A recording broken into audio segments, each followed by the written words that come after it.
كوكو يا جماعة، ان شاء الله تكونوا بخير. اليوم باش نعملوا حاجة بنينة مش نورمال، تنجموا تقدموها في رمضان وراهي بنينة على الاخر اون بلوس بريزونتابل.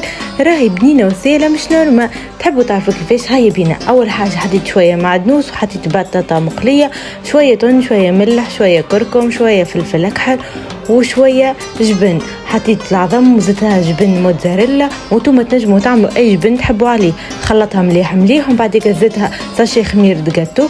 خلط كل شيء مع بعض ومش نستعمل عجينة الفيلو. حطيت 3 ورقات ودهنتهم بالزبدة اللي ديجا ذوبتها، ومن بعد حطيت الخليط متاعي كل، حطيت فوقه شوية سلايس موتزاريلا باش يجينا مشخشخ وتجينا بنينة مش نورمال.